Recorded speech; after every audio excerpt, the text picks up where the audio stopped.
আর 2 minute আমরা একটু wait করি, 8টা 5 পর্যন্ত। তারপর 8টা 5 থেকে আমরা শুরু করবো, হ্যাঁ।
শুরু করছি তাহলে।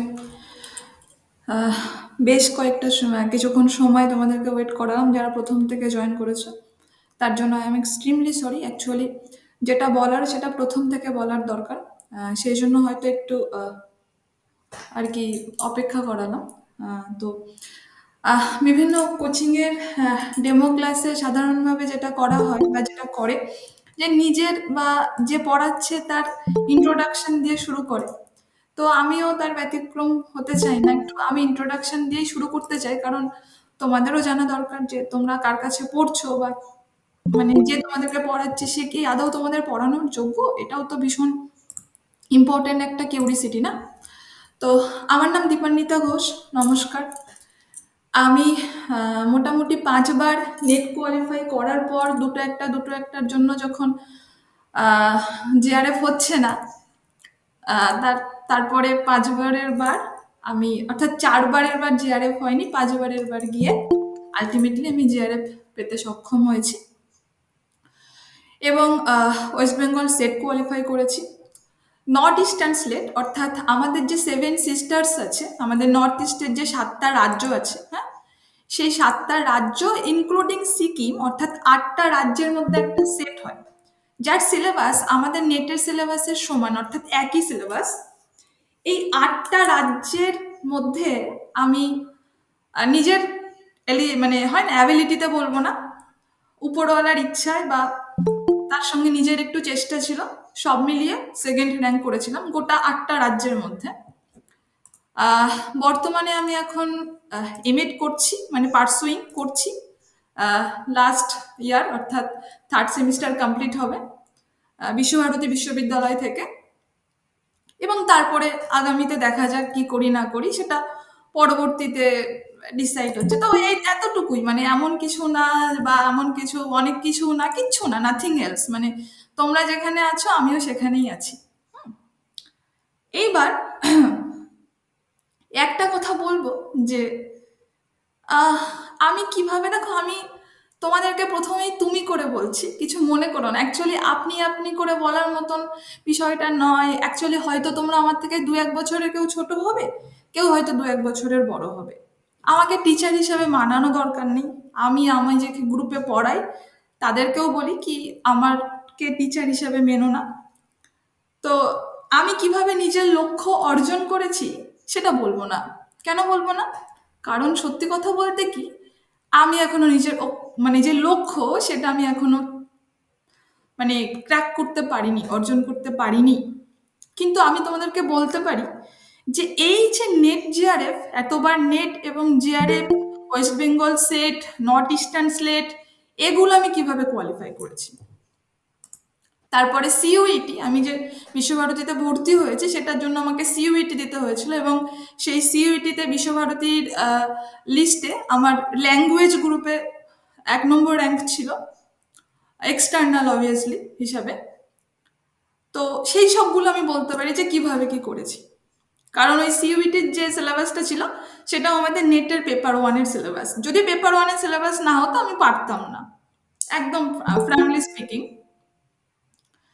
তো সেইটা যেটা বলবো তার আগে আমি একটু বলে নিই। সেটা বলার জন্য আমি সিলেবাসটা একদম সামনে দাঁড় করিয়ে রেখেছি যে কিভাবে আমি কোয়ালিফাই করেছি। দেখো, এটা না একটা সমুদ্র। আমাদের যে ইউজিসি নেটের যে সিলেবাস, এটা একটা সমুদ্র। তো আমরা যখন সমুদ্রে যাব তখন আমাদের হাত পা ছুড়লে হবে না। মনে রাখতে হবে, যত হাত পা ছুড়বো তত কিন্তু আমরা তলিয়ে যাব। তাই আমাদের কি করতে হবে? আমাদেরকে খুব বুদ্ধিমত্তার সাথে, খুব স্মার্টলি স্টাডি করে এগোতে হবে। বারংবার একটা কথা বলি যে তোমরা হার্ড ওয়ার্ক করো, কিন্তু সেই সঙ্গে সঙ্গে আমাদের দরকার স্মার্ট ওয়ার্ক। এই স্মার্ট ওয়ার্কটা আমরা কিভাবে করব সেটা আমি তোমাদের শেখাবো। এবং আমি আমার স্টুডেন্টদেরকে সবসময় স্মার্ট ওয়ার্কই করতে বলি। তোমরা এখন যেখানে ক্লাস করছো সেটা প্রাইম লার্ন।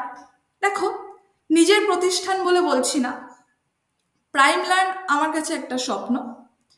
এই প্রাইম লার্ন নলেজ হাব নামে পথ চলা শুরু করেছিল আগের বছর, অর্থাৎ 2024-এর সেপ্টেম্বর মাসে।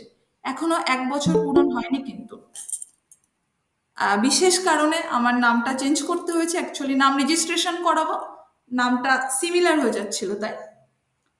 তো আমার নতুন ব্যাচ, মানে একদম প্রথম যে ব্যাচটা, সেই ব্যাচে 30 জন নেট দিয়েছিল। জানি না, এখনো রেজাল্ট আউট হয়নি, কি হবে। এই তোমরা যেখানে ক্লাস করছো এটা আমার সেকেন্ড ব্যাচ চলছে। এবং আমাদের যারা সদস্য, দেয়ার আর নট মাই স্টুডেন্টস, অর্থাৎ দেয়ার আর মাই, মানে তারা প্রাইম লার্নের মেম্বার। তো তারা এবং আমি সবাই মিলে কিন্তু পড়াশোনা করি। এমন নয় আমি ওদেরকে পড়াই ওরা পড়ে, না না, অনেক ক্ষেত্রে ওরাও আমাকে গাইড করে। তো এই সেম যে কর্মযোগ্য, এই কর্মযজ্ঞ আমি আবার করতে শুরু করেছি, এবং এই কর্মযজ্ঞে আশা করি তোমরা সামিল হবে। তার লক্ষ্য আগামী 2025 জুন, অর্থাৎ 2025 জুনকে লক্ষ্য রেখে। দেখো, একটা কথা সবসময় মনে রাখতে হবে যে আজকে, অর্থাৎ এই দিনটাতে, আজকের পড়া যদি ঠিকমতো তোমরা করো, কালকে কিন্তু তোমরাই সফলতার গল্প লিখবে। পরিষ্কার হিসেব, আজকের পড়া যে ঠিক মতো করবে কালকে সেই সফলতার গল্প লিখবে। এবং যারা স্বপ্ন পূরণের জন্য লড়াই করছে, যারা স্বপ্ন পূরণের জন্য লড়াই করছে, সফলতা কিন্তু তাদের জন্য অপেক্ষা করছে। আমরা বারবার করে বলি নেট পাচ্ছি না, নেট পাচ্ছি না, সেট পাচ্ছি না, সেট পাচ্ছি না। আমরা নেট সেটের জন্য কতটুকু দিয়েছি, আমরা পড়াশোনার জন্য কতটুকু দিয়েছি, আমরা যতটুকু দেব ততটুকু তো তারা আমাদেরকে ফিডব্যাক দেবে, তাই না? এবং দেয় কিন্তু ফিডব্যাক। তো সেসব প্রসঙ্গে আমরা পরে আসবো। একদম শুরুতে আমি বলবো যেটা, যে কিভাবে এনটিএ নেটের পড়া পড়তে হবে। দেখো, আমার কাছে পড়ো কি না পড়ো সেটা পরের কথা, একদম পরের কথা, এটা ডেমো ক্লাস। এখানে আমার তোমাদেরকে সঠিক গাইড করা উচিত যে তোমরা যদি নিজেরাও পড়ো তাহলে কিভাবে পড়বে। একদম দেখতে পাচ্ছ এনটিএ নেটের বা ইউজিসি নেটের কিন্তু সাইট থেকে আমি এটা ডাউনলোড করেছি, এবং এর যে 10খানা ইউনিট আছে, এবং এই 10টা ইউনিটের কিন্তু টোটাল 100টা প্রশ্ন আসে। এবং এনটিএ বা ইউজিসির যে গাইডলাইন সেখানে দেওয়া আছে যে প্রত্যেকটা ইউনিটের জন্য, অর্থাৎ ইচ অ্যান্ড ইউনিটের জন্য 10টা করে প্রশ্ন আসবে। অর্থাৎ ইউনিট 1 থেকে যেমন 10টা আসবে, ইউনিট 10 থেকে তেমন 10টা আসবে, ইউনিট 7 থেকে তেমন 10টা আসবে। কিন্তু মজার বিষয়, না পেপার 1 না পেপার 2 কোনো পেপারেই কিন্তু ইউজিসি বা এনটিএ এই রুলসটা ওরা ফলো করে না, বা ফলো কেন করে না, কি জন্য করে না আমি জানি না, কিন্তু ফলো করে না। কেন ফলো করে না? কারণ এখানে একটা বিষয় আছে, কি না প্যাসেজ আছে। কটা প্যাসেজ আসে? না 2টো প্যাসেজ আসে। মানে কটা প্রশ্ন থাকে সেখানে? না 10টা প্রশ্ন থাকে। এক একটা প্যাসেজে 5টা 5টা করে প্রশ্ন থাকে, 10টা প্রশ্ন থাকছে। এবং এই 10টা প্রশ্ন তারা কোত্থেকে ম্যানেজ করবে? অবভিয়াসলি এখান থেকে ম্যানেজ করবে। তাহলে আমরা দেখে নিই কোন জায়গা থেকে কটা কটা করে প্রশ্ন আসে এবং কোন জায়গাগুলো আমরা কিভাবে পড়ব। আমাদের সামনে ইউনিট 1 খোলা রয়েছে, অর্থাৎ এই ইউনিটের নাম কি না বাংলা ভাষার উদ্ভব ও ক্রম বিকাশ। আজকে তোমাদের টপিক কিন্তু আমার এইটাই, বাংলা ভাষার উদ্ভবের ইতিহাস আমি পড়াবো। তার আগে আমরা একটু সিলেবাসটা নিয়ে আলোচনা করি। এখানে রয়েছে প্রাচীন, মধ্য ও নব্য ভারতীয় আর্য ভাষার ধ্বনিতাত্ত্বিক ও রূপতাত্ত্বিক বৈশিষ্ট্য, বাংলা ভাষার উদ্ভবের ইতিহাস, প্রাচীন, মধ্য ও আধুনিক বাংলার ধ্বনিতাত্ত্বিক ও রূপতাত্ত্বিক বৈশিষ্ট্য, তারপরে আছে আঞ্চলিক উপভাষা।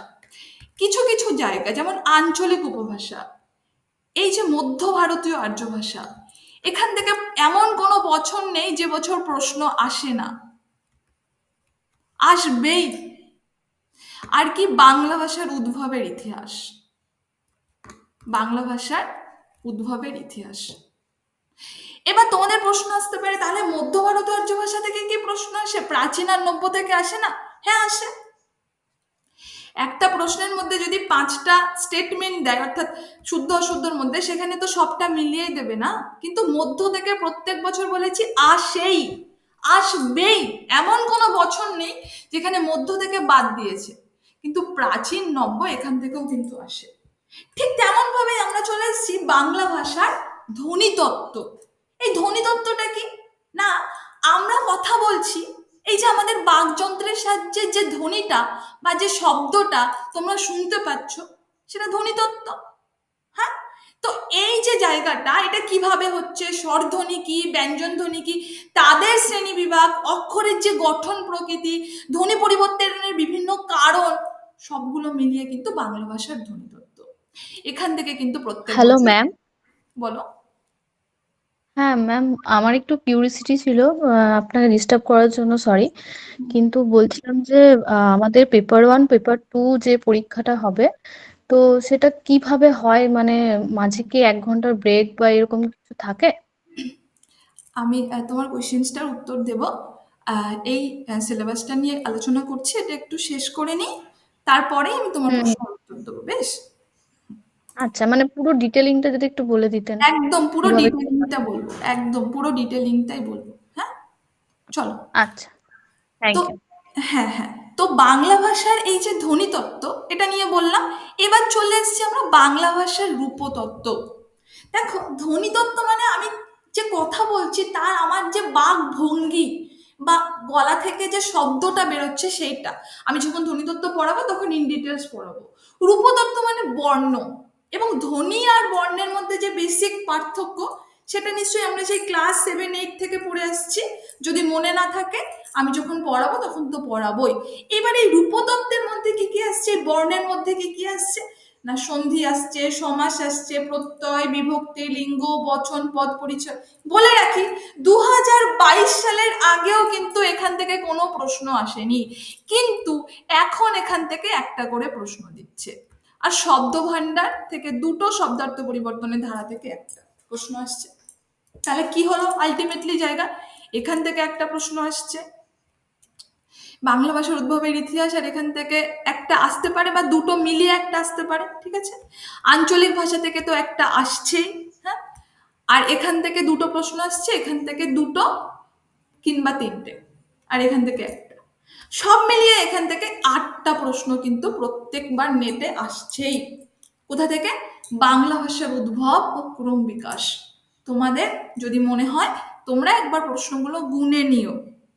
নেক্সট আমরা চলে আসছি আধুনিক বাংলা সাহিত্য, সরি, প্রাগাধুনিক বাংলা সাহিত্য, যেটাকে আমরা মধ্যযুগ হিসেবে জানি। এর মধ্যে একদম প্রথমে আসছে চর্যাপদ। চর্যাপদ কি?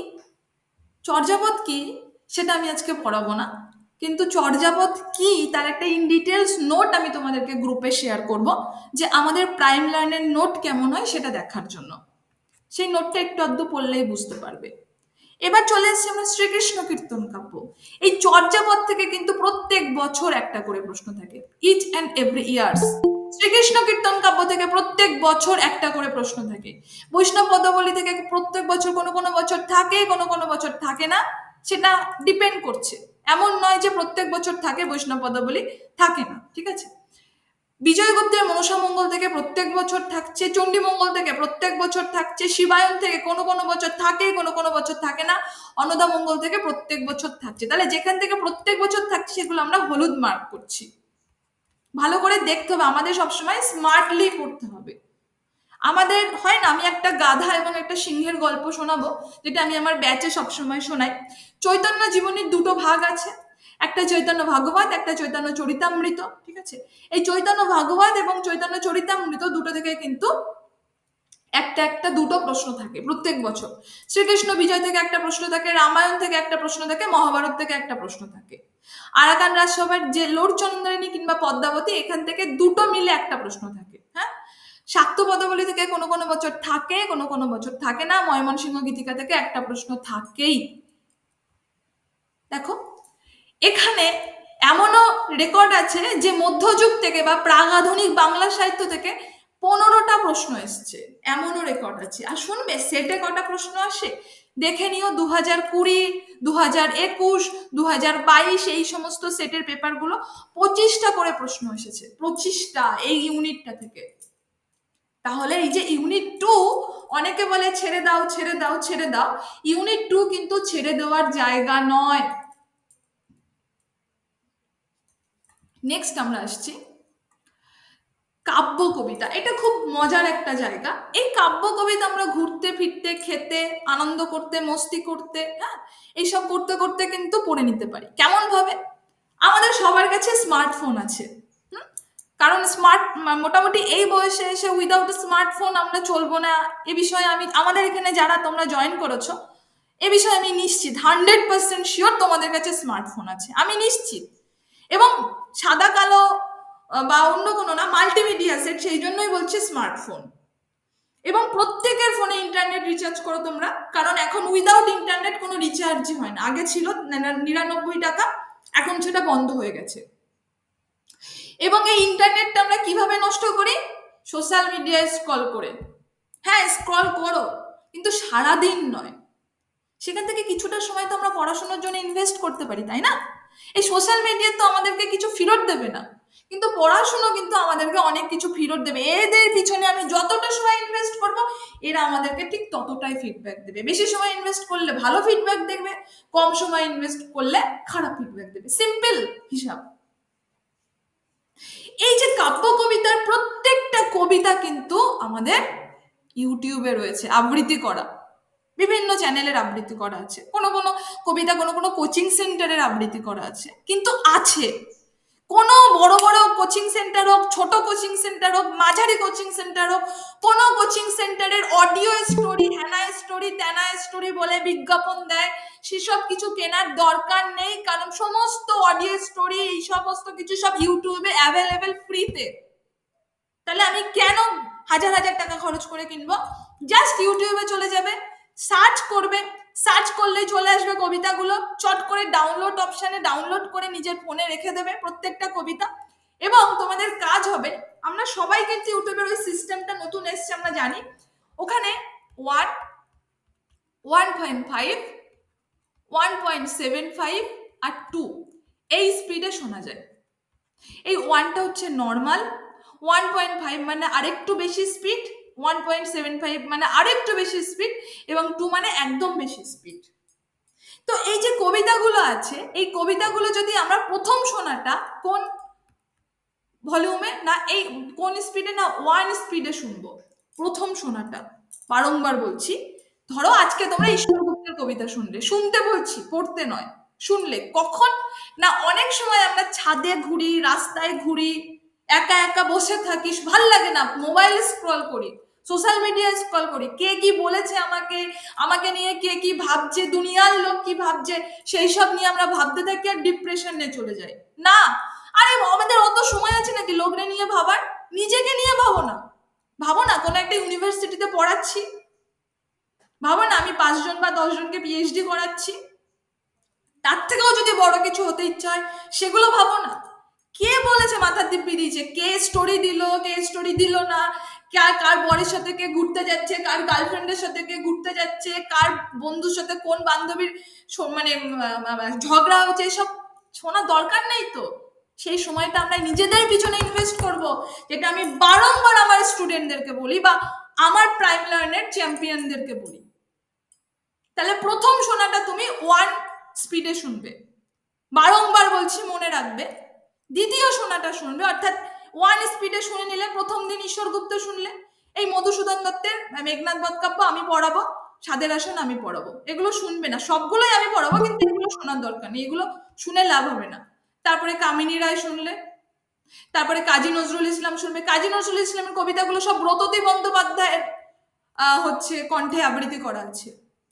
তারপরে জীবনানন্দ দাস শুনলে কোনোদিন, তারপরে কোনোদিন বিষ্ণু দে শুনলে, তারপরে সুধীন্দ্রনাথ দত্ত শুনলে, অমিয় চক্রবর্তী শুনলে, সমর সেন শুনলে, সুভাষ মুখোপাধ্যায়ের কবিতাগুলো সব খুঁজে নিও, সৌমিত্র চট্টোপাধ্যায়ের কণ্ঠে আবৃত্তি করা আছে। তারপরে শক্তি চট্টোপাধ্যায় শুনলে, কবিতা সিংহ শুনলে, ম্যাক্সিমাম এগুলো শুনতে তোমাদের 13 দিন সময় লাগবে। আমি ছেড়ে দিচ্ছি মাঝখানে দুটো আমি ছেড়ে দিচ্ছি, ম্যাক্সিমাম এগুলো তোমাদের 13 দিন সময় লাগবে। এখানে কবিতা শুনতে বলেছি কতজন কবির? 11 জন কবির, 11 জন কবির কবিতা, অন্তত 13 দিন, আমি 2 দিন মিস হতেই পারে। কত স্পিডে শুনবে? 1 স্পিড, অর্থাৎ নর্মাল স্পিডে শুনবে, নর্মাল স্পিডে শুনবে। নেক্সট কাজ হবে, এই কবিতাগুলো, আমি কবিতার হাত কোনোদিন ছাড়তে পারো, মানে এমন বলবো না যে আজকে কবিতা শুনো না, প্রত্যেক দিন কবিতাকে যেমন আমরা জল খাই, খাবার খাই, ঠিক তেমন জল খাওয়া খাবার খাওয়ার মতন এসেনশিয়াল করে নিতে হবে। যে কবিতা আমাদের প্রত্যেকদিন শুনতেই হবে, ডিউটির মধ্যে পড়বে। হ্যাঁ, পেপার 1-এর এই কবিতা নেক্সট দিন শুনবো আমরা 1.5 স্পিডে।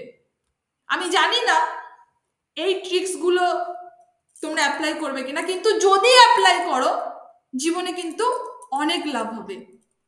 শুনলে তাহলে 1.5 স্পিডে যখন শুনবে, তখনও ধরে নিলাম 13 দিনই সময় লাগলো, তাহলে প্রথম 13 দিন প্লাস 13 দিন, তারপরে শুনলে 1.75 স্পিডে, তখনও শুনলাম, ধরে নিলাম 13 দিন সময় লাগলো, তাহলে কবিতাগুলো তোমাদের 3বার রিভিশন হয়ে গেল, বুঝলে?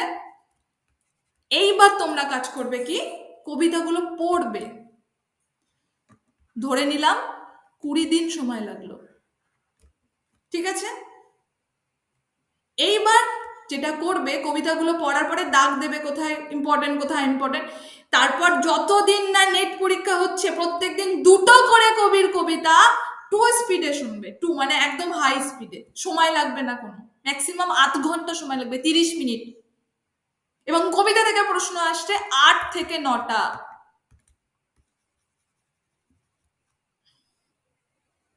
কবিতা থেকে 8 থেকে 9টা প্রশ্ন আসে, যেটা 16 থেকে 18 নম্বর আমাদেরকে প্রোভাইড করবে।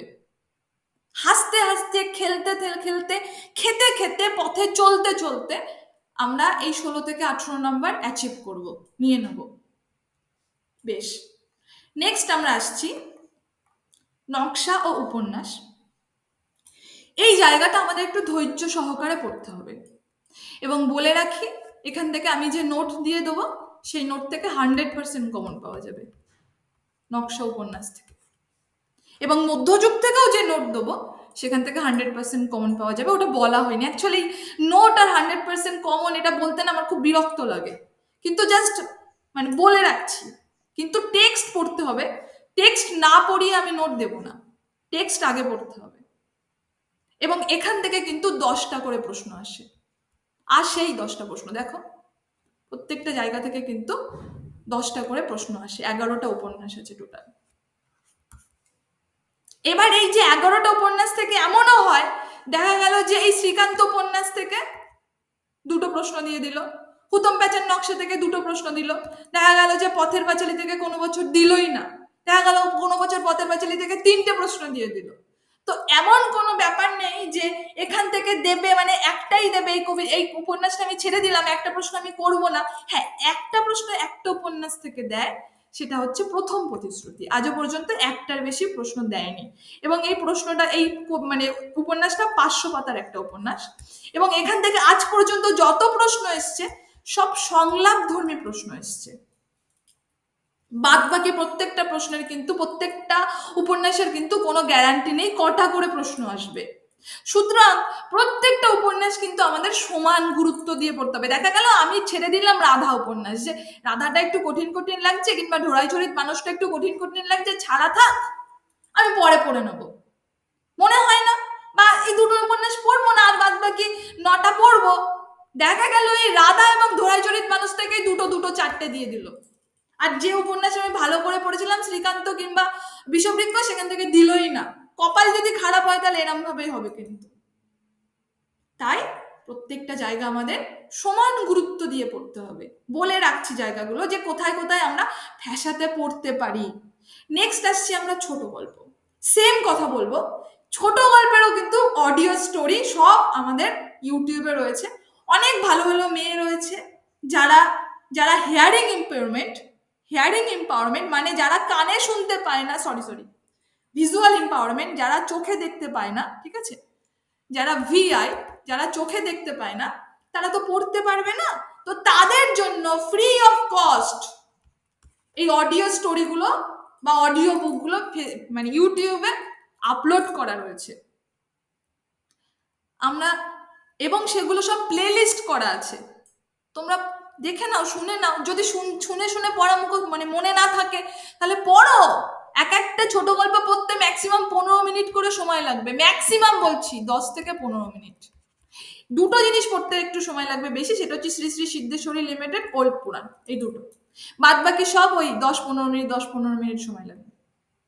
এবং এই ছোট গল্প থেকে কিন্তু 8 থেকে 9টা প্রশ্ন আসে, 8 থেকে 9টা। এখান থেকে কেমন প্রশ্ন আসে? এমন প্রশ্ন কিন্তু আসবে না যে শুধু পরশুরাম থেকে প্রশ্ন এসছে, না। দেখা গেল এই যে 8 থেকে 9টা প্রশ্ন এসছে, মানে 8 থেকে 9টা ছোট গল্প থেকে আসবে না কিন্তু। এই 8 থেকে 9টা প্রশ্নের মধ্যে এখানে 16×2=32টা ছোট গল্প কভার থাকবে। কেমন করে? না, এই 8 থেকে 9টা প্রশ্নের এক একটা প্রশ্নের অপশন থাকবে 5টা করে। এক একটা প্রশ্নে ধরো 1, 2, 3, 4, 5, ঠিক আছে, তারপর শুদ্ধ অশুদ্ধ দিল। এবার এখানে দেখা গেল আত্মভোগ দিল, আত্মভোগের কোনো একটা গল্প। এখানে দেখা গেল দ্বিজোর কোনো একটা লাইন দিল। এখানে দেখা গেল পেশা বদল দিল। এখানে দেখা গেল বাদশা দিল। এখানে দেখা গেল জাতুধান দিল। আমি বোঝাতে পারছি কিনা জানি না, মানে বুঝতে পারছো, একটা প্রশ্নের মধ্যে কিন্তু 5টা গল্প আছে, প্রশ্ন সংখ্যা কিন্তু 1। বারংবার বলছি, বাংলা ভাষায় যত পরীক্ষা হয় বাংলা ল্যাঙ্গুয়েজের, এসএসসি হোক, পিএসসি হোক, এসএলএসটি হোক, যাই হোক না কেন, সব থেকে কঠিন পরীক্ষা কিন্তু এনটিএ নেট।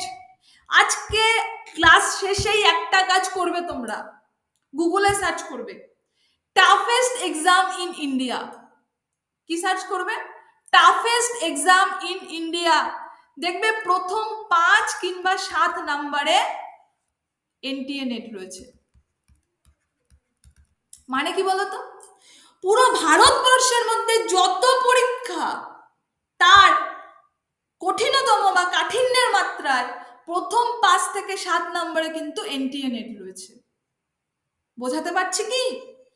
ইয়ার্কি করা বিষয় কিন্তু নয়। আবার বলছি না যে আমি পারবোই না বা তোমরা পারবেই না, সবাই পারবো, আমরা মানুষ। আজকে তোমরা এখানে ক্লাস করতে এসছো মানে তোমরা পারবে নেট জিআরএফ ক্লিয়ার করতে, তাই তোমরা স্বপ্ন দেখেছো, তোমরা ক্লাস করতে এসছো, তাই না? আমরা তো উল্টো পাল্টা, আমরা তো এমন স্বপ্ন দেখি না যে পাখির মতো উড়ে যাব, আমরা তো স্বপ্ন দেখি না যে সমুদ্রের উপরে ভাসবো, মানে মাছের মতন। এমন নয় যে আর্টিফিশিয়াল নিয়ে প্রচুর কিছু করতে পারি এখন, কিন্তু যেমন করে আর কি মাছ বা পাখি, দেখি না তো, কারণ আমরা পারবো না ওইগুলো করতে, আমাদের পক্ষে সম্ভব নয়, আমাদের সেই অ্যাবিলিটি বা উইলিংনেস কিছুই নেই। কিন্তু আমাদের অ্যাবিলিটি বা উইলিংনেস দুটোই আছে NTA net JRF rank clear করার। সেই জন্য আজকে আমরা ক্লাস করতে এসেছি এখানে। এবং ভারতবর্ষের প্রথম 5টা টাফেস্ট এক্সামের মধ্যে একটা এক্সাম কিন্তু এই এনটিএ নেট। ডব্লিউবিসিএস, যেটা নিয়ে পশ্চিমবঙ্গের ছেলেমেলে হেদিয়ে মরে, তার র্যাঙ্ক কিন্তু 21 নম্বরে।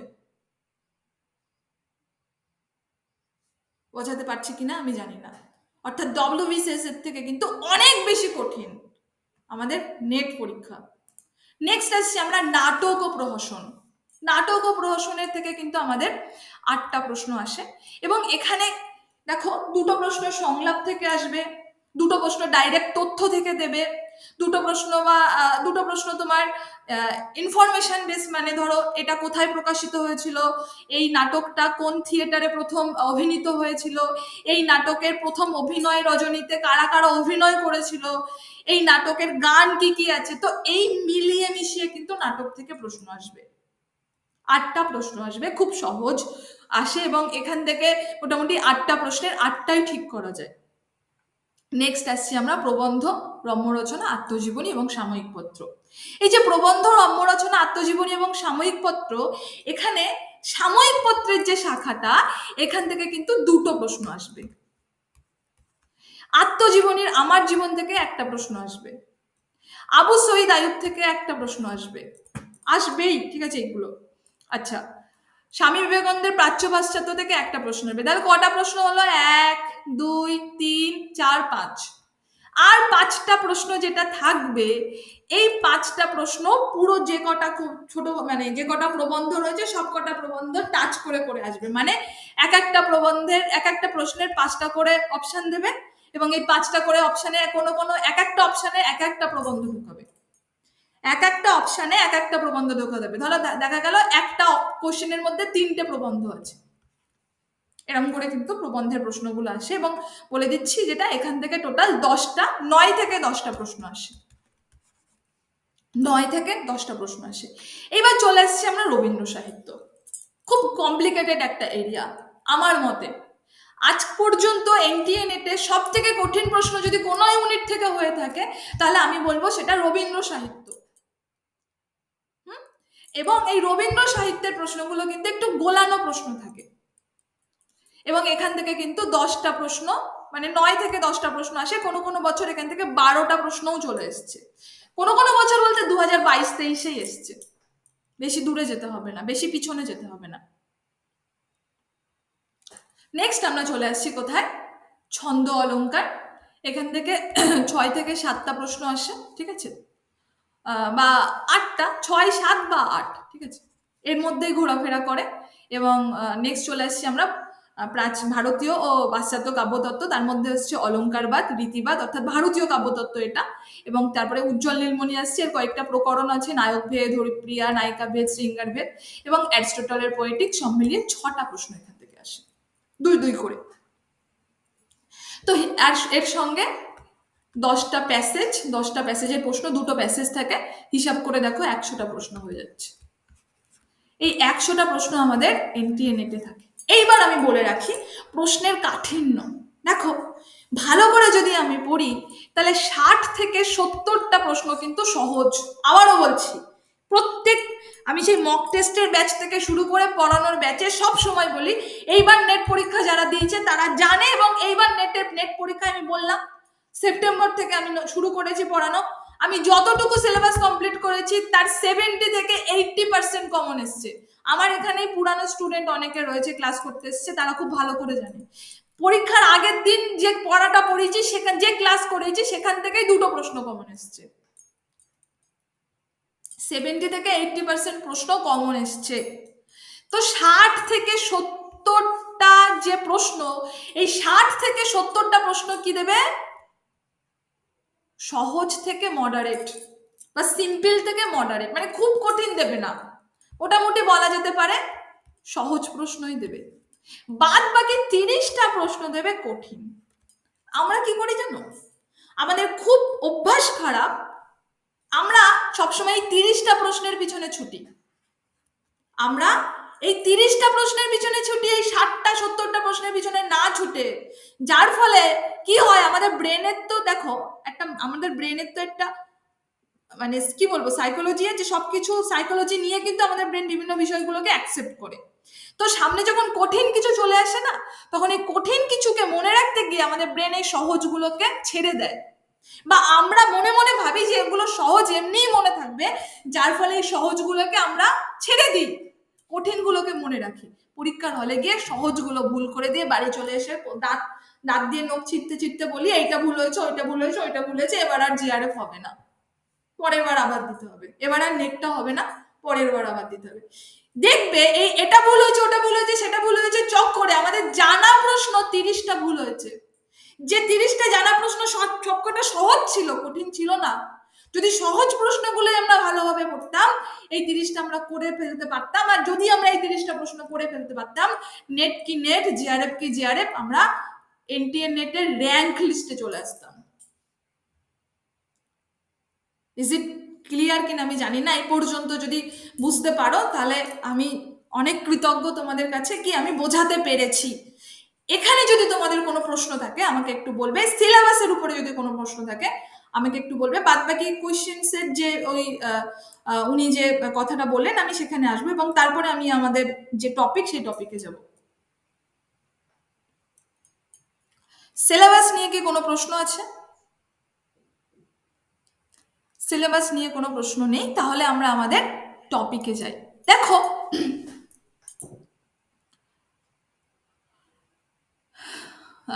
তার আগে আমি একটা কথা বলে দিই, যেটা আমাকে বললেন, আমাদের নেট পরীক্ষায় প্রথমে প্রশ্ন দিয়ে দেবে, এবং তার মধ্যে পেপার 1 পেপার 2 ইনক্লুড থাকবে। যেটা তুমি বললে, তুমি করে বলছি যে সময় দেবে কিনা, না, আলাদা কোনো সময় নেই, টোটাল 3 ঘন্টা।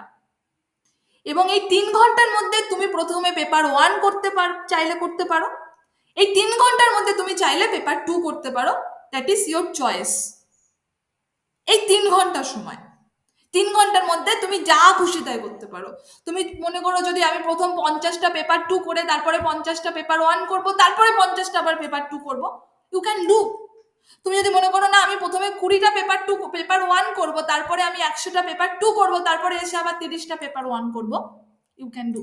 মোদ্দা কথা যে 150টা কোশ্চেন সংখ্যা আমাদের টোটাল পেপার 1 পেপার 2 মিলিয়ে 150টা, তার মধ্যে থাকবে আমাদের 300 নাম্বার, সময় থাকবে আমাদের 180 মিনিট।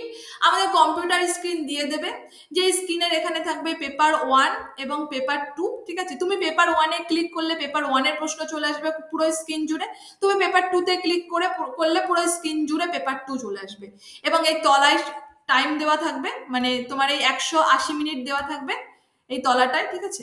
এবং এই 180 মিনিট আস্তে আস্তে কমতে থাকবে, 179 মিনিট, 178 মিনিট, 177 মিনিট, বোঝাতে পারছি কিনা জানি না, সেকেন্ড ওয়াইজ কমতে থাকবে, ঠিক আছে? তো এই হচ্ছে পরীক্ষার প্রসেস। এবং আমি তোমাদেরকে সামনের যে পুরো সিলেবাসটা যখন পুরো 4টে ক্লাস কমপ্লিট করিয়ে ফেলবো, তখন এই প্যাটার্নে একটা পরীক্ষা অলরেডি তোমাদের, আমাদের যে জেনারেল গ্রুপ আছে হ্যাঁ, প্রাইম লার্নের যেখান থেকে তোমরা জয়েন হয়েছো এই গ্রুপে দিয়ে দেবো। তোমরা চট করে পরীক্ষা দিলেই বুঝতে পারবে কেমন ভাবে কি হয়। পেপার 1 পেপার 2 বোথ মিলিয়েই দেবো। হুম। আর ম্যাম বলছিলাম যে পেপার ওয়ানে কত পেতে হবে আর পেপার টু এ কত পেতে হবে? ওরকম কোনো বিষয় নয়। পেপার ওয়ানে যদি তুমি 2 পাও, আমি জাস্ট তোমাকে এক্সাম্পল দিচ্ছি। পেপার ওয়ানে যদি তুমি একটা প্রশ্ন ঠিক করে 2 পাও, এক একটা প্রশ্নে 2 নম্বর করে, ঠিক আছে? এবং পেপার 2 তে যদি তুমি 100টার মধ্যে 80টা প্রশ্ন ঠিক করো, 80টা প্রশ্ন, তাহলে তুমি পাস করে যাবে। হ্যাঁ? কিন্তু দেখা গেল পেপার ওয়ানে তুমি দেখা গেল যে 50টার মধ্যে 40টা প্রশ্ন ঠিক করলে, পেপার 2 তে দেখা গেল 100টার মধ্যে তুমি 40টা প্রশ্ন ঠিক করলে। এবার 80তে যদি মানে আড্ডু কোনো 16, 160 মার্কস হচ্ছে তোমার। এই 160 মার্কসে যদি কাট অফ আসে তুমি পাস করে যাবে। একটা সময় নিয়ম ছিল যেখানে পেপার ওয়ানে 40% পেতে হবে, অর্থাৎ 20টা প্রশ্ন মিনিমাম মানে তোমাকে কি বলবো, মিনিমাম তোমাকে ঠিক করতে হবে, তবে তোমার আবার সেকেন্ড পেপার বা পেপার 2 এর খাতা দেখা হবে। এটা নিয়ম ছিল অনেক দিন আগে, সেসব নিয়ম এখন আর কিছু নেই। ওভারঅল মার্কস আসে, ওভারঅল মার্কস। টোটাল তুমি কত পেয়েছো, বোঝাতে পারলাম? ম্যাম বলছিলাম যে মানে এখানে ওই যে অনেকে মানে কোয়ালিফাই করতে পারে না, তো সেটা কি পেপার টু এ ফেল করে গেলে বা পেপার ওয়ানে ফেল করে গেলে এইভাবে হয় না কাট অফ এর অনুযায়ী হয়? কাট অফের অনুযায়ী হয়। এখানে পেপার 2 পেপার 1 বলে কোনো রেশিও আসে না, টোটাল নাম্বার থাকে। হ্যাঁ, এবং টোটাল নাম্বারটা দেখা গেল কাট অফ ছুলো না, তখন সে ফেল করে যায়। মানে অমন নয় যে তোমাকে পেপার 2 তে এই পেতেই হবে, অমন নয় তোমাকে পেপার 1 এ এই পেতেই হবে। তবে হ্যাঁ, পেপার 1 এবং পেপার 2 মিলে একটা স্মার্ট নাম্বার পেলে তবে গিয়ে কোয়ালিফাই করা যায়। বোঝাতে পারলাম? আচ্ছা ম্যাম, থ্যাংক ইউ। এবার আমরা আমাদের টপিকে আসি। আমাদের আজকের বিষয় হচ্ছে বাংলা ভাষার উদ্ভবের ইতিহাস। আমি জানি না সিলেবাস নিয়ে আলোচনা করলাম, যেটা আমার মনে হলো যে করা উচিত, সেজন্য করলাম। কতটা তোমাদের কাজে লেগেছে? তো আমার যে বিষয় আলটিমেটলি সেখানে আমি ঢুকি। একদম প্রথম ক্লাসে বাংলা ভাষার উদ্ভবের ইতিহাস পড়াচ্ছি, তার যথেষ্ট কারণ আছে। অনেক ভেবেচিন্তে আমি টপিকটা নিয়েছি, কারণ আমার মনে হয়েছে যে আহ, যে বাংলা পড়াবো এবং বাংলা ভাষার উদ্ভবের ইতিহাস পড়াবো না, এটা তো হতে পারে না। তো তাই পড়ানো। দেখো, শুরু করি, চলো সময় নষ্ট না করে। আমরা বাংলা নিয়ে পড়ি, বাংলা কিভাবে আসলো সেটা আমাদের একটু জানা প্রয়োজন।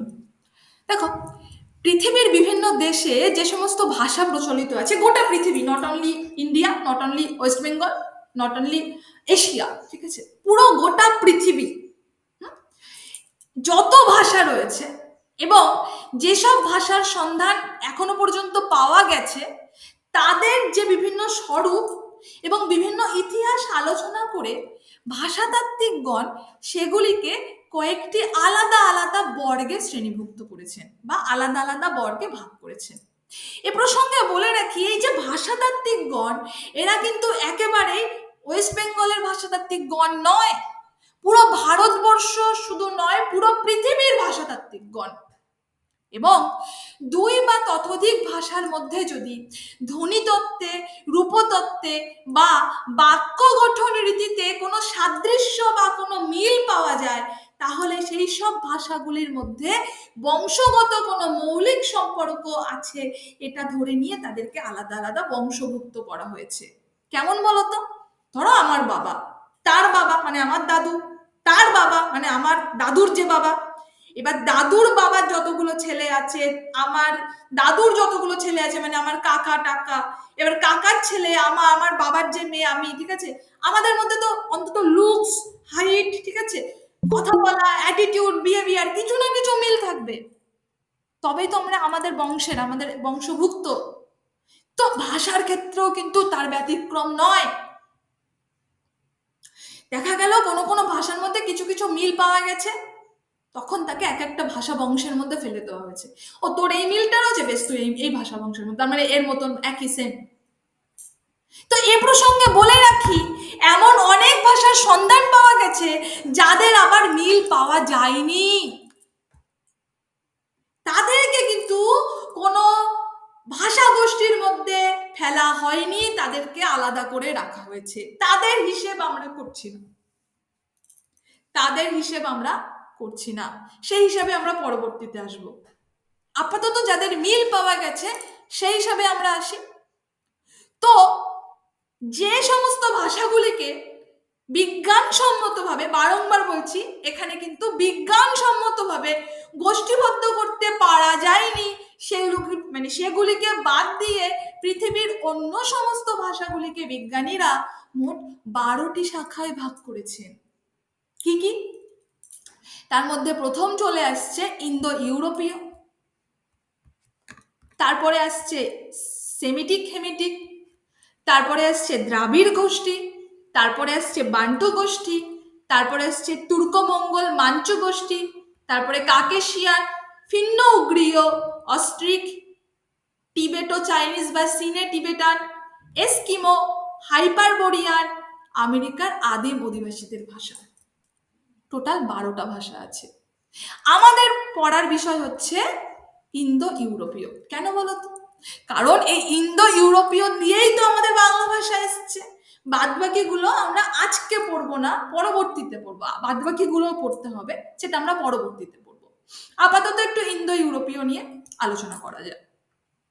দেখো দেখো যে আদিম মূল ভাষা থেকে ইন্দো ইউরোপীয় ভাষাগোষ্ঠীর উদ্ভব হয়েছিল, তার কোনো নিদর্শন কিন্তু এখনো পর্যন্ত আবিষ্কৃত হয়নি। আদি ইন্দো ইউরোপীয় জাতির বাসস্থান কোথায় ছিল সে বিষয়েও বিভিন্ন পণ্ডিতরা বিভিন্ন রকমের মতভেদ দিয়েছেন, কেউ গ্রহণ করেছেন, কেউ গ্রহণ করেননি। তবে অধিকাংশ ভাষাতত্ত্ববিদদের মধ্যে ধারণা এই যে ইউরোপের প্রাচীন ইন্দো ইউরোপীয় গণের আদি জন্ম হয়েছিল আনুমানিক, এক সেকেন্ড কেউ একজন এসছে, তো আনুমানিক 3000 খ্রিস্টপূর্বাব্দ, অর্থাৎ খ্রিস্ট জন্মের 3000 বছর আগে এই জাতি পূর্ব ও মধ্য ইউরোপ এবং এশিয়ার বিস্তীর্ণ সমতল ভূমিতে এক বিরাট সভ্যতা ও সংস্কৃতি সৃষ্টি করেছিল। তো ধীরে ধীরে ধীরে ধীরে ধীরে ধীরে কালক্রমে মূল ভাষা কতগুলো শাখায় বিভক্ত হয়েছিল। বললাম না, ধরো আমাদের আমাদের বংশের যে মূল ছিলেন তার তো অনেকগুলো ছেলে পুলে হ্যান ত্যান হয়েছে, তো আলাদা আলাদা বাড়ি হয়ে গেছে, আলাদা আলাদা শাখা হয়ে গেছে। এবার সেই শাখাগুলো কি কি? সেই শাখাগুলোকে আবার আলাদা আলাদা 10টা ভাগে ভাগ করা হয়েছে। তার মধ্যে কি কি আসছে? কেল্টিক, ইতালিক, জার্মানিক, এর অন্য নাম টিউটনিক, গ্রিক, হিত্তীয়, তোখারীয়, বাল্টোস্লাভিক, আলবানীয়, আর্মানীয় এবং ইন্দো ইরানীয় বা আর্য। তো এই ভাষাগুলি আবার 2 শ্রেণীতে বিভক্ত হয়েছে। এই 2 শ্রেণী কি কি? কেন্তম শাখা আর শতম শাখা। তো এই যে কেন্তম শাখায় বিভক্ত হয়েছে একটা কোনো হয় না, মানে কোনো পরিকাঠামোর ভিত্তিতে, আবার শতম শাখায় বিভক্ত হয়েছে একটা কোনো পরিকাঠামোর ভিত্তিতে। কি পরিকাঠামো? দেখো, মূল ইন্দো ইউরোপীয় ভাষায় ক বর্গের 3টি শ্রেণী ছিল। কি কি? পুরকণ্ঠ বা তালব্য, পশ্চাৎ কণ্ঠ বা কণ্ঠ এবং কণ্ঠস্থ। মূল ভাষার যে পুরো কণ্ঠ বা ক ধ্বনি, তার মধ্যে পড়ছে কেল্টিক, ইতালিক, জার্মানিক, গ্রিক, হিত্তীয় এবং তোখারীয় শাখা। কিন্তু ইন্দো ইরানীয়, বাল্টোস্লাভিক, আলবানীয়, আর্মানীয় শাখায় এই ক ধ্বনি তালব্যস্ব অথবা দন্তস্ব আকারে পরিণত হয়েছে। মূল ভাষার এই যে পুরো কণ্ঠধ্বনির এই রূপ পরিবর্তন লক্ষ্য করে ইন্দো ইউরোপীয় বর্গের ভাষাগোষ্ঠীকে 2টি শাখায় বিভক্ত করা হয়েছে। কি কি?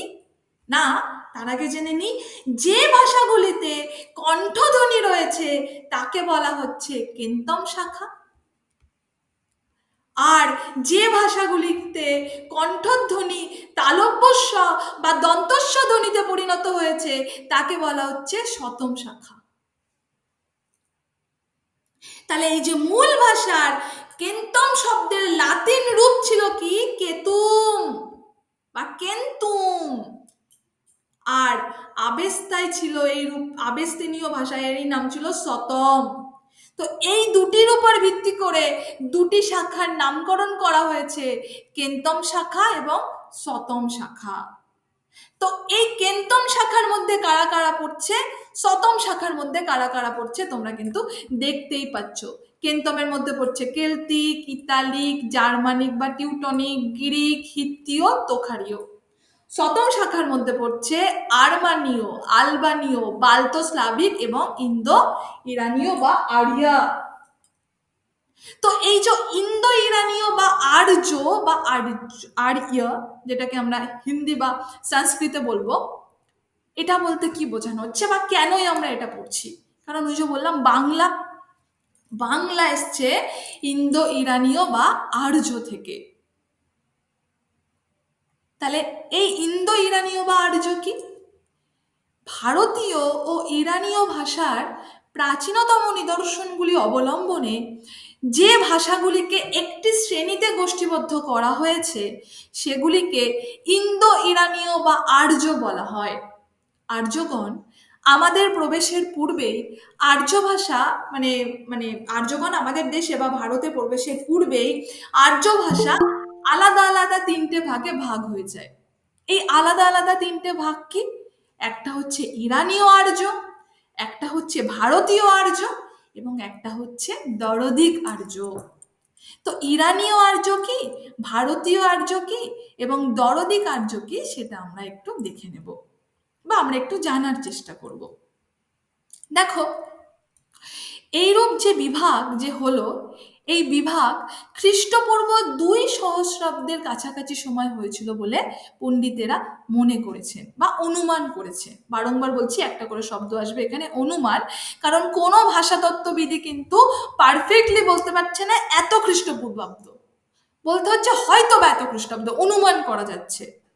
তো এই যে ইন্দো ইরানীয় শাখার ভারতীয় ও ইরানীয় এই উপশাখার লোকেরা নিজেদেরকে আর্য বলে অভিহিত করত বা গৌরব প্রকাশ করত। কেন কেন নিজেদেরকে আর্য বলে গৌরব প্রকাশ করত? কারণ এই আর্য শব্দের অর্থ হচ্ছে অভিজাত বা নোবেল। এই আর্য বলে যেমন নিজেদেরকে গৌরব প্রকাশ করত, তার ফলে ধীরে ধীরে ধীরে ধীরে ভারতবর্ষের নাম তৈরি হয়ে গেছিল আর্যাবর্ত, যার উদাহরণস্বরূপ আমরা মহাভারতের রেফারেন্স টানতে পারি। এই জন্য এ শাখার অন্যতম নাম হচ্ছে আর্য শাখা। পরবর্তীতে আমরা দেখব যে একটা ছক, এই ছকের মাধ্যমে আমরা বোঝার চেষ্টা করব যে কিভাবে বাংলা ভাষা সৃষ্টি হলো। দেখো, তোমাদের যদি দেখতে অসুবিধা হয়, তোমাদের মোবাইলটাকে একটু জুম করো এবং আমি তো নোটসটা দিয়ে দেবো, তখন তোমাদের একটু দেখে নিও, একটু মোবাইল জুম করলে বুঝতে পারবে। তো এই যে কেন্তম শাখা থেকে কোন কোনগুলো এসছে সেটাই আবার দেওয়া, এখানে দেখার কিছু নেই, আমি বলছিও না। কিন্তু সতম শাখা থেকেও এসছে আর্মানীয়, আলবানীয়, বাল্তোস্লাভিক, ইন্দো ইরানীয় বা আর্য। তো এই যে ইন্দো ইরানীয় বা আর্য, এটাকে আবার তিনটে ভাগে ভাগ করেছি। একটা ইরানীয় আর্য, একটা দরদীয় বা দারদিক, একটা ভারতীয় আর্য। এই ইরানীয় আর্য, দরদীয় আর্য নিয়ে আমরা কিছু বলবো না। ইরানীয় আর্য মানে ইরানের ভাষা। কোন ইরান? সেই ইরান যাকে নিয়ে কবিরা লিখেছেন, কবিরা বলেছেন ইরানী বালিকা যেন মরুচারিণী, সেই ইরান। আমরা চলে এসেছি ভারতীয় আর্য নিয়ে, মানে যে আর্যরা ভারতবর্ষে চলে এসেছিল তাদের নিয়ে। এই ভারতীয় আর্যকে আবার দুটো ভাগে ভাগ করা হচ্ছে, প্রাচীন ভারতীয় আর্য এবং মিতান্নি ভারতীয় আর্য। এই যে প্রাচীন ভারতীয় আর্য, এখান থেকে এবার প্রশ্ন এসেছিল। এই যে প্রাচীন ভারতীয় আর্যের ভাষাকে তিনটে ভাগে ভাগ করা হচ্ছে, বৈদিক, সংস্কৃত এবং বৈদিক প্রাকৃত বা কথ্য সংস্কৃত। এবং ধীরে ধীরে ধীরে ধীরে ধীরে ধীরে এর বিবর্তন হচ্ছে। আমরা যদি ইংরেজিতে বলি তাহলে বলবো এভলিউশন হচ্ছে। তার ফলে হচ্ছে মধ্য ভারতীয় আর্য, তারপরে আসছে নব্য ভারতীয় আর্য। এবং এই যে বৈদিক প্রাকৃত বা কথ্য সংস্কৃত, যেটাকে আমরা মধ্য ভারতীয় বা মধ্য স্তরের মধ্যে ফেলবো, সেটাকে আবার কতগুলো ভাগে ভাগ করছি। কি কি না, উদিচ্য, প্রতীচ্য, মধ্যদেশীয়, প্রাচ্য এবং দাক্ষিণাত্য। এই যে উদিচ্য, এগুলিকে আবার আমরা কয়েকটি ভাগে ভাগ করব। জিপসি বা রোমানি, সিন্ধি, পাঞ্জাবি এবং পাহাড়ি, যেটাকে আমরা নেপালি ভাষা বলি। প্রতীচ্যকে কয়েকটি ভাগে ভাগ করব। রাজস্থানী, ভিলি, গুজরাটি। মধ্যদেশীয়কে বলবো সিংহলি, পশ্চিমা হিন্দি এবং দাক্ষিণাত্যকে বলবো মারাঠি এবং কোঙ্কনি। এই যে প্রাচ্য শাখা, এটাকে দুটি ভাগে ভাগ করছি। একটাকে বলছি অর্ধ মাগধী এবং একটাকে বলছি মাগধী। এই যে অর্ধ মাগধী শাখা, এখান থেকে আসছে হিন্দি, এবং এই হিন্দিকে বা পূর্বী হিন্দি, এখান থেকে আসছে ছত্তিশগড়ি হিন্দি, বাঘেলি হিন্দি এবং অবধি হিন্দি। দেখবে এই হিন্দির মধ্যে কিন্তু অনেক ভাগ আছে। এবং এই যে মাগধী অপভ্রংশ, মাগধী প্রাকৃত থেকে আসছে মাগধী অপভ্রংশ, সেখান থেকে আসছে ভোজপুরিয়া, মাগহি, নট মাগধী, মাগহি, মৈথিলি। এই মৈথিলি এখন মৈথিলি রাজ্য বা মিথিলা রাজ্য বিহারে অবস্থিত। উড়িয়া এবং বঙ্গ অসমিয়া, বঙ্গ অসমিয়া থেকে আসছে বাংলা এবং অসমিয়া। তোমরা কেউ অসমের বা অসমিয়া অক্ষরগুলো দেখেছো? এই অসমিয়া অক্ষর আর বাংলা অক্ষরের মধ্যে একটাই তফাৎ, ওদের বটা এরকম করে কাটা আর আমাদের ব কাটা নেই, আর কোনো তফাৎ নেই। এই সরি, ব না, র। ওদের রটা কাটা আর আমাদের রটা কাটা নেই, আর কোনো সেভাবে তফাৎ নেই। কিন্তু ধ্বনিগত অনেক তফাৎ আছে, রূপগত কোনো তফাৎ নেই, অর্থাৎ অক্ষরের কোনো তফাৎ নেই, কিন্তু ধ্বনির অনেক তফাৎ আছে, অর্থাৎ কথ্য ভাষার কিন্তু অনেক তফাৎ আছে। নেক্সট আমরা আসছি আমাদের যে প্রাচীন ভারতীয় আর্য বা ওল্ড ইন্দো আরিয়ান ভাষা, সেখানে প্রাচীন ভারতীয় আর্য বলতে কি বোঝানো হয়? এতক্ষণ ধরে পড়লাম প্রাচীন, মধ্য, নব্য, এত কিছু পড়লাম, তাহলে প্রাচীন ভারতীয় আর্য সম্বন্ধে একটু জেনে নিই। দেখো, মূল ইন্দো ইউরোপীয় ভাষার যে শতম গুচ্ছ আছে, সেই শতম গুচ্ছের একটি প্রাচীন শাখা হচ্ছে ইন্দো ইরানীয় বা আর্য। ভারতীয় ও ইরানীয় ভাষার প্রাচীনতম নিদর্শনগুলি অবলম্বন করে যে ভাষাগুলি একটি শ্রেণীতে গোষ্ঠীবদ্ধ করা হয়েছে, সেগুলিকে ইন্দো ইরানীয় বা আর্য ভাষা বলা হয়। আর্যগণ ভারতে প্রবেশের পূর্বেই আর্য ভাষা সম্ভবত আলাদা আলাদা তিনটে ভাগে ভাগ হয়েছে, যেটা বলেছি, ইরানীয় আর্য, ভারতীয় আর্য এবং দরদীয় আর্য। আনুমানিক মোটামুটি খ্রিস্টপূর্ব ১৫০০ শতাব্দীতে ভারতে সর্বপ্রথম আর্যদের আগমন ঘটে। তারা ইরান হতে, অর্থাৎ ইরান থেকে বিভিন্ন দলে এবং উপদলে আলাদা আলাদা করে ভাগ হয়ে গিয়ে ভারতবর্ষের উত্তর পশ্চিম সীমান্ত প্রদেশ এবং পশ্চিম পাঞ্জাবে এসে উপস্থিত হন, এবং ক্রমে ক্রমে বা ধীরে ধীরে পূর্ব পাঞ্জাব ও মধ্যপ্রদেশের বা মধ্যদেশে তাদের আধিপত্য বিস্তার লাভ হয় বা আধিপত্য বিস্তৃত হয়ে ওঠে। মোটামুটি প্রাগার্য জাতিসমূহকে বিতাড়িত করে আর্যদের ভাষা, সভ্যতা ও সংস্কৃতি সমগ্র উত্তর ভারতে প্রভাব বিস্তার করে, এবং এইভাবে আর্যাবর্তের পত্তন ঘটে বা আর্যাবর্তের সূচনা হয়। এবং কালক্রমে ধীরে ধীরে অঙ্গ, বঙ্গ, কলিঙ্গ, এই কথাগুলো কিন্তু আমরা সব সেই 7-8 থেকে জেনে আসছি। এই অঙ্গবঙ্গ, কলিঙ্গ এবং বরেন্দ্র কামরূপে আর্য ধর্ম ও ভাষা বিস্তার লাভ করে। দেখো, দক্ষিণ ভারতেও কিন্তু আর্য ধর্ম ও আর্য সভ্যতার প্রসার ঘটেছিল, কিন্তু আর্য ভাষাসমূহ, দক্ষিণ ভারতের যে প্রধান ভাষা ছিল তখন দ্রাবিড়ীয় ভাষা, সেই দ্রাবিড়ীয় ভাষাগুলিকে বিতাড়িত করতে সক্ষম হয়নি। তার মানে দক্ষিণ ভারতের জিনটাই কিন্তু নিজেদের অস্তিত্ব ধরে রাখার মতন জিন, যেটা এখনো কিন্তু বহমান। আর্যরা মূলত যাযাবর জাতি ছিল, এবং এই আর্যদের মূল পেশা কি ছিল? না, গোপালন করা বা কৃষিকার্য করা। তো দেবস্তুতিমূলক বিভিন্ন বৈদিক সাহিত্য তাদের মূল সম্পদ ছিল। কি কারণে? না, মানুষকে বশে আনার। বস্তুত ভারতবর্ষে আর্যভাষী জাতিসমূহের আগমনের সঙ্গে সঙ্গে এই বৈদিক সভ্যতার শুভ সূচনা হয়। কোন বৈদিক? ঋক, সাম, যজু এবং অথর্ব।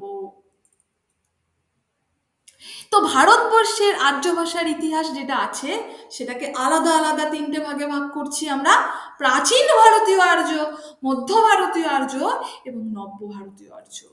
তাহলে প্রাচীন ভারতীয় যে আর্য আছে, এই প্রাচীন ভারতীয় আর্য, এই প্রাচীন ভারতীয় আর্য ভাষার মধ্যে পড়ছে দুটো ভাষা: বৈদিক ভাষা এবং সংস্কৃত ভাষা।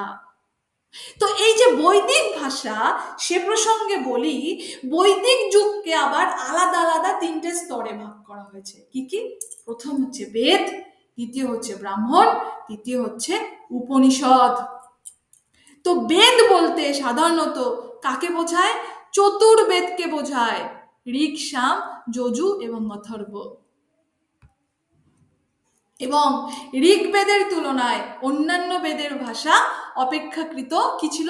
অর্বাচীন, মানে নতুন ছিল, প্রাচীন ছিল না। এবং ব্যাকরণ রীতিও অনেকটা সহজ ছিল। বলতে পারছি ঋগ্বেদের ভাষা কিন্তু অনেক জটিল ছিল, এখানে অনেক ব্যাকরণ রীতিও অনেক জটিল ছিল এবং প্রচুর পরিমাণে যুক্ত ব্যঞ্জন, যুক্ত অক্ষরের প্রয়োগ কিন্তু এখানে হতো। এবং প্রত্যেক বেদেরই একাধিক ব্রাহ্মণ এবং উপনিষদ রয়েছে। এই উপনিষদ কি সেটা আশা করি আমরা জানি। তো এই যে একাধিক ব্রাহ্মণ, তার মধ্যে একটা ভাগ হচ্ছে ঐতেরীয় ব্রাহ্মণ। এই যে ঐতেরীয় ব্রাহ্মণ হচ্ছে ঋগ্বেদের অন্তর্ভুক্ত। আবার তাণ্ড ও পঞ্চবিংশ ব্রাহ্মণ ছিল ছান্দোগ্য উপনিষদ বা সামবেদের অন্তর্ভুক্ত। খুব গুরুত্বপূর্ণ জায়গা, প্রশ্ন আসে কিন্তু আমরা খুঁজে পাই না প্রশ্নগুলো কোত্থেকে দিয়েছে। বলে রাখি, এগুলো না পাবে সুকুমার সেনে, না পাবে রামেশ্বর সাথে, পাবে অল্প বিস্তর, সব একসাথে পাবে না। তো এই যে যজুর্বেদের দুটি শাখা রয়েছে, সরি, একটা হচ্ছে শুক্ল এবং একটা হচ্ছে কৃষ্ণ। তো এই যে ঐতরীয় ব্রাহ্মণ, ঐতরীয় ব্রাহ্মণের কথা বলেছি, ঋগ্বেদের অন্তর্ভুক্ত। আরো এক ব্রাহ্মণ আছে, তার নাম হচ্ছে শতপথ ব্রাহ্মণ। এই শতপথ ব্রাহ্মণ ছিল আবার শুক্লের অন্তর্ভুক্ত। কোন শুক্ল? এই শুক্ল, যজুর্বেদের ভাগ শুক্ল। আর তৈতেরীয় ব্রাহ্মণ, তাহলে ঐতেরীয় গেল, শতপথ গেল, আর আছে তৈতেরীয়। এই তৈতেরীয় ব্রাহ্মণ কৃষ্ণের অন্তর্ভুক্ত। কোন কৃষ্ণ? এই কৃষ্ণ, যজুর্বেদের কৃষ্ণ। তো প্রাচীন ভারতীয় আর্য ভাষাকে আবার বিভিন্ন উপস্তরে ভাগ করা যায়, অর্থাৎ প্রাচীন ভারতীয় আর্য ভাষাকে আবার আলাদা আলাদা ভাগে ভাগ করা যায়। তার মধ্যে প্রথম আসছে প্রাচীন বৈদিক যুগ, ইংরেজিতে বলবো আর্লি ভেদিক এজ। এর সময়কাল হচ্ছে আনুমানিক 1200 থেকে 1000 খ্রিস্টপূর্বাব্দ। এখানকার সাহিত্যিক নিদর্শন হচ্ছে ঋগ্বেদ। অর্বাচীন বৈদিক যুগ, এর সময়কাল হচ্ছে আনুমানিক 1000 থেকে 800 খ্রিস্টপূর্বাব্দ। এর সাহিত্যিক নিদর্শন হচ্ছে ঋগ্বেদের দশম মণ্ডল, সামবেদ, যজুর্বেদ এবং অথর্ববেদ সংহিতা। এবং বেদোত্তর বা প্রাক সংস্কৃত যুগ, যাকে বলবো আমরা পোস্ট ভেদিক বা আর্লি সংস্কৃত এজ, এর সময়কাল হচ্ছে আনুমানিক 800 থেকে 300 খ্রিস্টপূর্বাব্দ। এবং এর প্রধান রচনা হচ্ছে কি কি? ব্রাহ্মণ জাতীয় গ্রন্থাবলী, বিভিন্ন আরণ্যক এবং উপনিষদ, সূত্র সাহিত্য বা বেদাঙ্গ জাতীয় রচনা এবং পাণিনি নির্ধারিত সংস্কৃত ব্যাকরণ। কোন পাণিনি? না, যে পাণিনি পুরো পৃথিবীর মধ্যে প্রথম ব্যাকরণ বই রচনা করেছিলেন, যার নাম অষ্টাধ্যায়ী বাংলা ব্যাকরণ। প্রাচীন ভারতীয় আর্য ভাষার বিভিন্ন রকমের সাহিত্যিক রূপ ছিল। তার মধ্যে প্রথম আসছে কি? বৈদিক সংস্কৃতের ভাষা। আর কি আসছে? অবৈদিক বা লৌকিক আখ্যান বা উপাখ্যানের ভাষা। খুব গুরুত্বপূর্ণ একটা তথ্য এখন বলবো, কিভাবে সংস্কৃত এলো। আমরা বোধহয় জানি না, আমি বলছি বোধহয়, হয়তো অনেকে জানো, অনেকে জানো না। তাহলে এই যে অবৈদিক বা লৌকিক আখ্যানের বা উপাখ্যানের ভাষা, যেটা আসলে এই পর্যন্ত বুঝলাম, কিন্তু যে আর্য গোষ্ঠী কর্তৃক বৈদিক ধর্ম সৃষ্টি হয়েছিল, তাদের নিবাস ছিল কোথায়? না মধ্যদেশ। এবং তাদের শ্রেষ্ঠ কৃষ্টির জন্য তারা উত্তর ভারতের সর্বপ্রধান জাতিতে পরিণত হয়েছিল এবং পার্শ্ববর্তী অঞ্চলের জাতিসমূহের মধ্যে তারা প্রভাব বিস্তার করেছিলেন। আর্য ও অনার্য জাতির সংমিশ্রণের ফলে অনার্য ভাষা দ্বারা বৈদিক সংস্কৃতের ধ্বনি ও শব্দসমূহ বিশেষভাবে প্রভাবিত হয়েছিল। আর্যগণ পশ্চিম দিক হতে যতই ধীরে ধীরে ধীরে ধীরে পূর্ব দিকে অগ্রসর হতে লাগলো, ততই কি হলো না, যে ওদের যে সংস্কৃত ভাষা ছিল সেই সংস্কৃত ভাষার ধ্বনিগত পরিবর্তন দেখা গেল। কেন? কারণ পূর্ব দেশে আর্যগণ বা পূর্ব দেশে আর্য ভাষা আদিম আর্য জাতির অর্জিত ভাষা ছিল। মানে পূর্ব দেশের যে আর্য ভাষা, সেই আর্য ভাষার সঙ্গে ভারতবর্ষের যে আদিম ভাষা সেটা মিশে গেছিল। সেই জন্য পূর্ব অঞ্চলে আর্য ভাষার পরিবর্তন পশ্চিমাঞ্চলের থেকে অনেক বেশি। মোদ্দা কথা, আর্য ভাষা ধীরে ধীরে পরিবর্তিত হতে থাকলো লোকের মুখে কথা বলতে বলতে বলতে বলতে, এবং সমগ্র আর্য ভারতে কথ্য ভাষা প্রাকৃতের রূপ পরিগ্রহণ করতে লাগলো। প্রাকৃত বলতে সবাই, ছোট লোক থেকে বড় লোক সবাই এই ভাষায় কথা বলছে। ব্রাহ্মণ, ক্ষত্রিয় আর যারা আছে, বৈশ্য, শূদ্র, এবং তার ফলে ব্রাহ্মণ পণ্ডিতগণ এমন একটি ভাষা সৃষ্টি করলেন বা এমন একটি ভাষা সৃষ্টি করার প্রয়াস পেলেন যা মোটামুটিভাবে বেদ ও ব্রাহ্মণ সমূহের প্রাচীন উপভাষাগুলির নিকটতম হয়ে উঠেছে। মধ্যদেশ এবং উদিচ্চ অঞ্চলের ভাষাকে ভিত্তি করে, আবারও বলছি, মধ্যদেশ এবং উদিচ্চ অঞ্চলের ভাষাকে ভিত্তি করে এই নতুন ভাষার সৃষ্টি হলো, এবং এরই নাম হচ্ছে সংস্কৃত। এই মানে নতুন এই যে ভাষা, এই ভাষার নাম সংস্কৃত কেন করা হয়েছে? কারণ এর অর্থ হচ্ছে যার সংস্কার বিধান করা হয়েছে, এর সংস্কার বিধান করা হয়েছে। কোন ভাষার উপর ভিত্তি করে সংস্কার বিধান করা হয়েছে? এই মধ্যদেশ এবং উদিচ্চ অঞ্চলের ভাষার উপর ভিত্তি করে। তো খ্রিস্টপূর্ব ষষ্ঠ শতাব্দী, আবারও বলছি আনুমানিক ষষ্ঠ শতাব্দী, সেই ষষ্ঠ শতাব্দীতে পাণিনি এই সংস্কার বিধান করা নতুন সংস্কৃত ভাষায়, অর্থাৎ মার্জিত যে ভাষা, সেই ভাষার রূপটি মানে অবলম্বন করে একটা নতুন বইয়ের সৃষ্টি করেছিলেন। সেটা হচ্ছে তার অষ্টাধ্যায়ী বাংলা ব্যাকরণ। এবং তৎকালীন যে বৈদিক ভাষা, হ্যাঁ, সেই বৈদিক ভাষার নাম ছিল ছান্দস, আর পাণিনি সৃষ্ট যে সংস্কৃত ভাষা তার নাম ছিল লৌকিক। অর্থাৎ প্রাচীন ভারতীয় আর্য ও সংস্কৃত কিন্তু সমার্থক নয় বা এক নয়, অনেকে কিন্তু আমরা ভুল করি। প্রাচীন ভারতীয় আর্য হলো ইন্দো ইরানীয় ভাষার অন্যতম সন্ততি। আবার অনেকে আমরা বলি বাংলা ভাষা সংস্কৃত ভাষা থেকে এসছে। তাহলে কোথায় মূল পার্থক্য বুঝতে পারছি তো? এক সংস্কৃত ভাষাটাই কিন্তু সংস্কার করা ভাষা ব্রাহ্মণদের। সেই জন্য আজও পর্যন্ত গোটা ভারতবর্ষের যত মন্ত্র আছে সব সংস্কৃতে কিন্তু। তো এই যা প্রাচীন ভারতীয় আর্য ভাষা হলো ইন্দো ইরানীয় ভাষার অন্যতম মানে সন্ততি বা সন্তান, কিন্তু সংস্কৃত এই প্রাচীন ভারতীয় আর্য ভাষার একটা ভাষাও নয়, উপভাষা মাত্র। যেমন বাংলার উপভাষা বঙ্গালী, রাঢ়ী, ঝাড়খণ্ডী, এরা ও তাই। তো সংস্কৃত একটি বিশেষ যুগের, একটি বিশেষ অঞ্চলের ভাষা। তাছাড়া সংস্কৃত ভাষাভাষীরা অভিজাত গোষ্ঠী বা উচ্চকোটি সম্প্রদায়ের অন্তর্ভুক্ত ছিল। তাই এই অভিধা প্রাচীন ভারতীয় আর্য ভাষাগুলির বিকল্প হতে কিন্তু পারে না। প্রাচীন ভারতীয় আর্য ভাষার ব্যক্তিকাল বা সময়কাল ধরা হয় মোটামুটি আনুমানিক খ্রিস্টপূর্ব 1200 থেকে 500 শতক, এবং প্রায় 1000 বছরের কালানুক্রমিক বিবর্তনে ভাষার ব্যবধান সৃষ্টি হয়েছে এটা। এবং তা সত্ত্বেও তার মধ্যে বিভিন্ন লক্ষণ পাওয়া যায় যার সাহায্যে আমরা প্রাচীন ভারতীয় আর্য ভাষার স্বরূপ আলাদা করে নির্ধারণ করতে পারি, এবং সেই লক্ষণগুলি আমি নিচে লিখে দিয়েছি। তার মধ্যে প্রথম পড়ছে প্রাচীন ভারতীয় আর্য ভাষায় রি, লি, এ, ওই এই সমস্ত স্বরধ্বনি এবং তিনটি স অর্থাৎ তালব্য স, মূর্ধন্য স এবং দন্ত স সমস্ত ব্যঞ্জন ধ্বনি কিন্তু পূর্ণ মাত্রায় বজায় ছিল। এই যে লি, এই লি এর কিন্তু বর্তমানে কোনো ব্যবহার নেই, কিন্তু প্রাচীন ভারতীয় আর্য ভাষায় কিন্তু ছিল। আর কি, দেখো, বিভিন্ন বর্গীয় ব্যঞ্জন বর্ণের 2 বা 3 বা 4 বর্ণের সংযোগ হতো এখানে, যেমন হস্ত, ভক্ত, কম্প্র, উদ্র, একে আমরা ক্ষতিপূরণ দীর্ঘিভবনও বলতে পারি।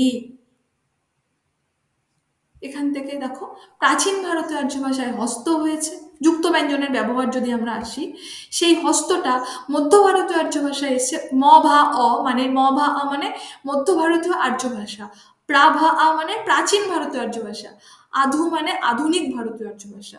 এটা মধ্য ভারতীয় আর্য ভাষায় এসে এসছে হস্ত, এবং আধুনিক ভারতীয় আর্য ভাষায় এসে হয়েছে হাত। এছাড়াও দেখো, এখানে পদের অন্তে বিসর্গ বা হসন্তের ব্যবহার ছিল কিন্তু প্রাচীন ভারতীয় আর্য ভাষায়, যেমন কনহ, দিক ইত্যাদি। আর কি পাই আমরা এখানে, না, স্বরাঘাতের স্থান পরিবর্তনের ফলে শব্দের অন্তর্গত স্বরধ্বনির বিশেষ ক্রম অনুসারে গুণগত পরিবর্তন এখানে হতো, এবং স্বরধ্বনির এই পরিবর্তনের 3টি ক্রম ছিল, কি কি, গুণ, বৃদ্ধি এবং সম্প্রসারণ। গুণ কাকে বলে, না, স্বরধ্বনি যখন অবিকৃত থাকে, অর্থাৎ কোনো স্বরধ্বনি উচ্চারিত হলো এবং পরবর্তীকালে সেই একইভাবে উচ্চারিত হলো, তখন তাকে বলা হচ্ছে গুণ।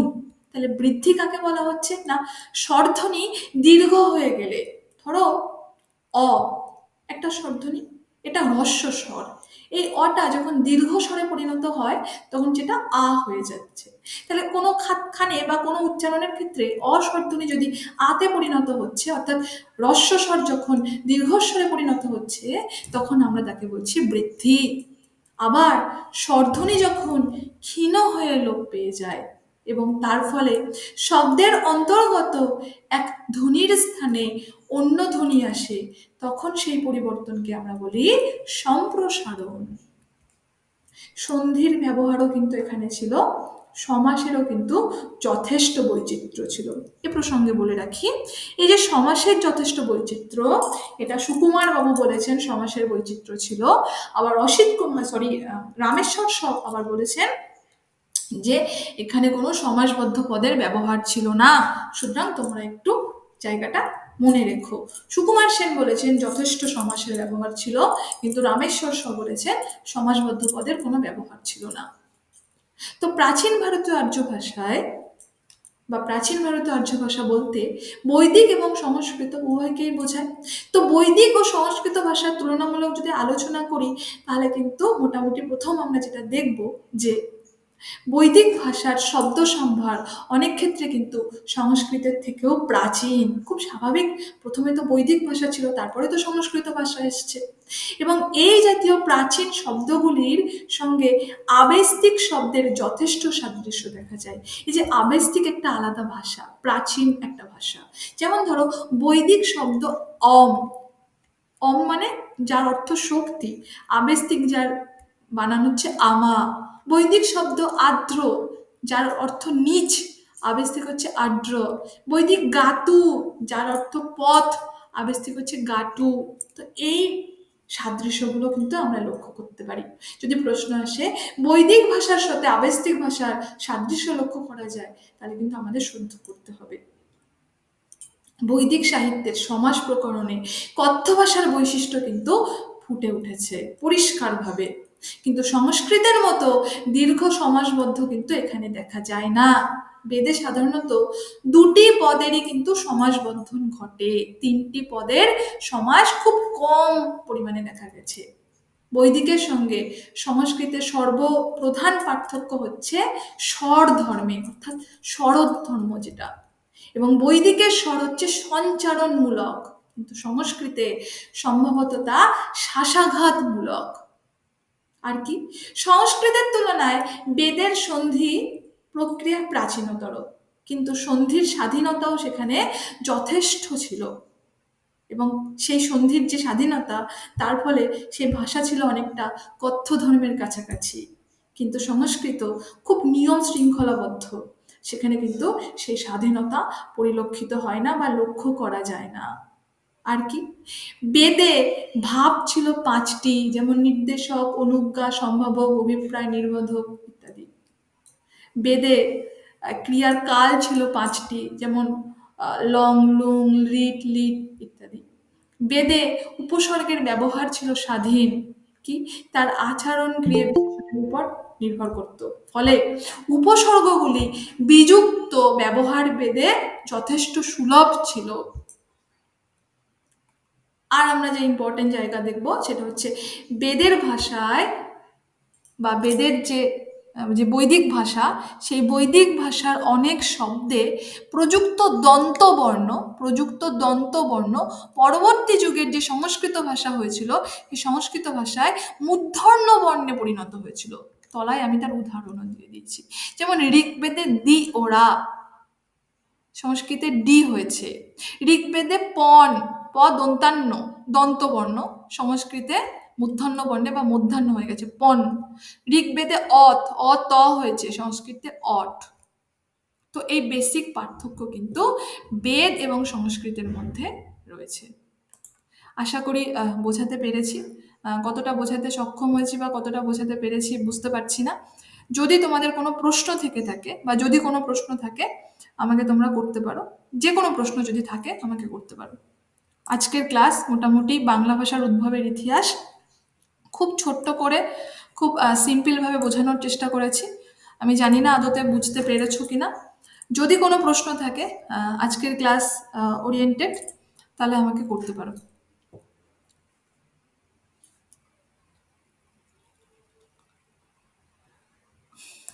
আজকের ক্লাসের উপর কি তোমাদের কোনো প্রশ্ন আছে?